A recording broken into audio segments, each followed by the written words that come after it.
In the 1990s, a group of researchers conducted a chilling experiment.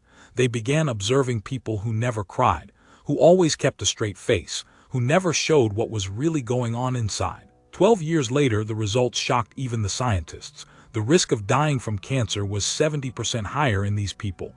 Overall risk of death, up by 35%. And it wasn't because of illness. It was because of the habit of staying silent about what hurts. This video is about how the price of emotional silence rises slowly until one day it spikes. The study found occasional suppression, a small increase in risk. The habit of keeping it together, plus 25%. Chronic emotional toughness, plus 35%. Full suppression of pain, up to plus 70% higher cancer mortality. This might be one of the most expensive habits in life, and we pay for it with the body. But let's start from the other side, with the stories of those who chose to speak, real people who once realized staying silent is more dangerous than opening up. So, flashback to 1996. In a low-ceilinged research clinic on the outskirts of Madison, Wisconsin, 729 volunteers shuffled through intake paperwork and answered a short battery of blunt questions. How often they swallowed tears, how often they painted fear over with a smile, how many times in the previous month they had faked calm while their pulse pounded in their ears. The researchers graded the answers, stamped the files, and slipped the thickest dossiers, those of the most practiced actors, into a drawer marked repressors. Then they waited. 12 years later, the same scientists opened databases and felt their stomachs drop. The repressors were disappearing from the rolls at a horrifying clip. Compared with the volunteers who had admitted sadness, rage, or worry on that first day, the tight-lipped cohort was more than a third more likely to be dead. Cancer hit them especially hard. When the statisticians isolated malignancies, the silent people showed a 70% jump in mortality. Nothing else in the data, income, smoking, diet, baseline fitness, explained the gulf. The only consistent difference was the habit of locking pain behind the ribs. The danger had not arrived overnight. In the early follow-up years, the curves diverged only slightly, like train tracks leaving a station. But as birthdays stacked up, the rails pulled farther apart. People who stiffened their lips only on special occasions ran a marginally higher risk, something most insurers would ignore. Those who polished a daily mask edged into the red zone, and the men and women who never let anything leak, who called themselves the strong ones, the rocks, found the cliff.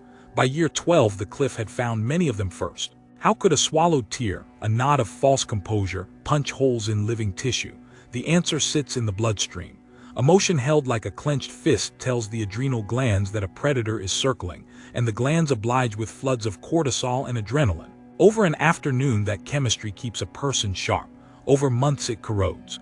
Cortisol orders the liver to pour sugar into the blood, insults the immune scouts that patrol for malignant cells, and fans inflammation that roughs the delicate lining of arteries. The brain senses the chemical storm and braces harder, creating a feedback loop that hums day and night.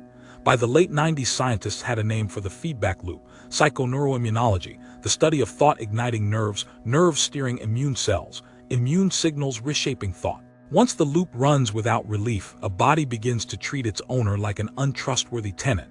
Arteries turn brittle. Insomnia becomes default. Even the ends of chromosomes, the protective telomeres that determine cellular youth, fray as though someone were sawing at them with a file. Cardiologists see a live version of the loop whenever anger flashes. In lab provocations, a 2-minute rant can clamp arteries by a third, dropping elasticity to the level found in late-stage heart disease. Push the stress further into heartbreak or shocking grief, and the heart muscle itself may balloon, mimicking a massive coronary. Doctors call the syndrome Takotsubo, after the Japanese octopus trap whose shape matches the stunned ventricle on a scan. Most patients survive, but many leave intensive care unable to trust the beat in their own chest. The damage seldom stays in one system. Migraines, irritable bowels, autoimmune flares, and phantom joint pain haunt the chronically restrained. Yet the opposite is also true. In small trials, volunteers who scribbled honestly about fear or rage for 10 minutes before a stress test cut their cortisol spike nearly in half. Blood pressure cuffs relaxed. Antibody counts rose. The body, it turned out, was listening for any sign that the mind might drop its guard. That lesson arrived painfully for Lisa Mayers, a 37-year-old accountant from Des Moines. For years, Lisa ran a blended household that carried more crises than paychecks. A diabetic mother who refused dialysis, a brother cycling in and out of rehab, a toddler who learned to nap under fluorescent lights while Lisa balanced budgets at the kitchen table. Friends praised her calm. Under the mask, she bit her cheek until the skin tore.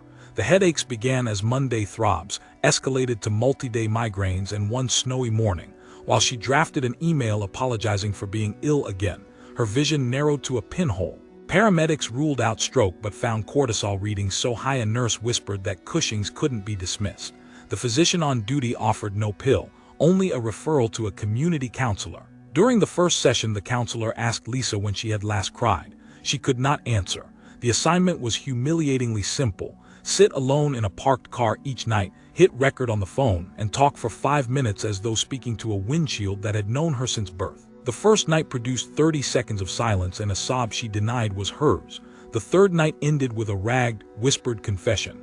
"I am terrified," and a startled laugh that such a small admission felt like skydiving. 3 months later, Lisa's migraines had fallen by half. Blood tests showed her inflammatory markers drifting back to normal. The only new prescription was honesty, doled out 5 unedited minutes at a time. Marcos Alvarez learned the lesson at 51, though life had branded him a success. He could sell lakefront property in January, charm bankers at lunch, and keep rival brokers convinced he never lost a deal sleep. His grin never cracked, but the molars behind it did. A hygienist discovered hairline fractures and suggested a mouth guard. Soon after, a treadmill stress test revealed plaque where his cardiologist expected clear pipes. The doctor's voice, half joking and half angry, delivered a sentence Marcos replayed for days. "Your heart needs anger lessons, my friend." The prescription landed Marcos in a Thursday night group run by a gray-haired therapist with a bell on her desk. At each clang, a participant had 60 seconds to describe, in plain, ugly words, the moment that week they had felt betrayed. Marcos despised the exercise. Yet after 6 weeks, the cuff on his arm began spitting out numbers last seen in his 30s. An ultrasound measured improved endothelial function. The grin he returned to work wore edges, but the edges were real and his arteries thanked him.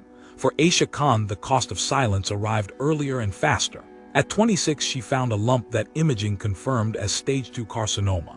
Surgery and chemotherapy saved her life, yet the dark apartment where she recovered became a nightly torture cell. Panic attacks swarmed until she could hardly swallow water. Nurses noticed she described her dread as static or blurry shapes, never using words that attached to emotion. A resident handed her a pamphlet on alexithymia, the clinical term for struggling to name feelings, and explained that nearly 4 in 10 cancer patients share the trait. Prognosis, the resident added gently, often improves when patients learn language for the swirl inside. Aisha enrolled in a writing workshop for survivors. On the first day, the instructor asked them to compose a letter to their younger selves without erasing anything that felt too negative. Aisha filled 3 pages, sobbed in public for the first time since kindergarten, then felt an exhaustion so pure she slept through the night. She posted the letter to a private blog, updated it weekly, and 6 months later walked into a follow-up scan with a steadier pulse. The film was clean. She keeps a framed printout of that first torrent beside her bed, proof that words can be scalpel and salve at once. Behind each story sits the same biology. Stress hormones that once saved our ancestors from predators have no off switch when the predator is our own refusal to feel. Inflammation meant to cauterize wounds becomes a wildfire chewing healthy cells. Telomeres, the shoelace caps on chromosomes, shorten faster under unspoken tension, effectively winding the body's clock forward. Magnetic resonance images reveal that repeated suppression forces the executive centers of the brain to maintain a constant chokehold on deeper structures. Over time, the default setting becomes vigilance. Rest starts to feel unsafe. Sleep fragments, digestion stutters. The mind whispers danger during the sweetest moments. Culture feeds the cycle with myths polished to a mirror shine. One myth claims that talking will worsen the emotion, as though a sentence were gasoline. Neuroscience shows the opposite. Naming a fear lights circuits in the prefrontal cortex that soothe the amygdala, reducing electrical storms inside milliseconds. Another myth insists that showing sorrow equals weakness. In reality, observers rate people as more trustworthy when facial muscle movement aligns with vocal tone. Social mammals, which we are, rely on such micro cues to decide who is safe. When those cues vanish, friends drift away, and the silent person's lonely prophecy fulfills itself. The belief that tears are unmanly may be the cruelest fable. Large cohort studies trace accelerated biological aging in men who habitually repress feeling. Skin loses elasticity earlier, erectile dysfunction rises, and sleep apnea doubles. The body reads stoicism not as strength but as a quiet signal that something is terribly wrong and must be fixed by any means, including disease. Even the resignation that it is too late crumbles under data. Immune markers rebound within weeks when previously mute patients begin structured self-disclosure. Telomeres stabilize. Arteries regain a hint of spring. Statistics rarely hold an audience beyond the first citation, so this film steps outside the lecture hall. 2 weeks before the final shoot, the crew parks a refurbished photo booth on a busy town square sidewalk and hangs a handwritten sign above the curtain. Tell the camera one feeling, no names recorded. The booth is free, anonymous, and open from lunch to sunset. A small monitor outside plays only the volunteer shoes, proving no faces will escape to the internet. The first hour drags, passers-by glance, smirk, and hurry on. Then a teenager in a band hoodie ducks inside. Through the thin plywood, the hidden camera catches a voice cracking out a single word, worthless, followed by silence broken by sobbing. The curtain parts, the teenager walks away lighter or maybe just exhausted. 15 minutes later, an elderly man steps in, declares terrified, and shuffles out wiping his eyes. By mid-afternoon, a queue forms. Some whisper gratitude into the lens. Others hiss rage. One woman laughs for 30 seconds, then blurts, relieved, as though tasting a new flavor. That night, the crew reviews the audio, unmoved by its rawness and its strange beauty. Strangers given 90 seconds in privacy spill what they have hidden for decades. None mention politics, money, or reputation. The words are primitive, scared, angry, lonely, hopeful. Each confession is a tiny match blown out before it burns the fingers, yet enough heat escapes to warm the room. When the episode airs, the montage runs uncut for 2 minutes. No subtitles, no commentary, just human voices colliding with their own echoes. The following morning, the channel inbox floods. A truck driver sends a voice memo recorded from the cab of his rig at a rest stop. He tells of 3 decades on the road, a failed marriage he never mourned, and blood pressure that has threatened his eyesight. After the episode, he pulled over, turned off the engine, and said sad out loud. The cab felt different afterward, he says, like the air had changed density. A high school guidance counselor writes that she played the confessions in homeroom, and a boy who had spoken in class once all semester asked if he could talk after school. A grandmother in Manila posts a comment simply reading, "I feel alive." The host closes the film standing beside the now empty booth, dusk turning the sky the color of river stones. He admits to the audience that while editing the teenager's sob, he realized his own father's death still sat inside his chest, untouched. The next morning, he angled a mirror, looked into it, and said, "I miss you." The confession was so quiet it wouldn't have reached a second pair of ears, yet when it left his mouth, his shoulders dropped as though someone had unstrapped a backpack. He recounts the moment not as a moral but as proof that the experiment never truly ends. The scientists measured 12 years, but each viewer owns the next 12. Silence will always feel safer in the instant, a cave where no one sees the trembling. But caves have poor air, and over time lungs forget how to inflate in daylight. The data, the arteries, the bedridden migraines, the teenagers in band hoodies, all point the same way. Words, even whispered, open a window. The gust that blows in may sting, it also brings oxygen. So the invitation is simple and neither sentimental nor grand. Leave a single, truthful feeling beneath the video. If the internet feels too crowded, jot it on the back of a receipt and slide it into a coat pocket. If writing hurts, speak it into a voice memo and delete it before dawn. The act is what matters. Every confession nudges the stress loop from 12 o'clock toward rest. Every syllable tells the body the emergency is noted and may now pass. Speak and the pulse slows. Speak and the arteries remember spring. Speak and the next birthday might arrive with a deeper breath and a cleaner scan. The forgotten experiment has handed down its verdict. We decide, sentence by sentence, whether to obey its warning or to serve its sentence in silence.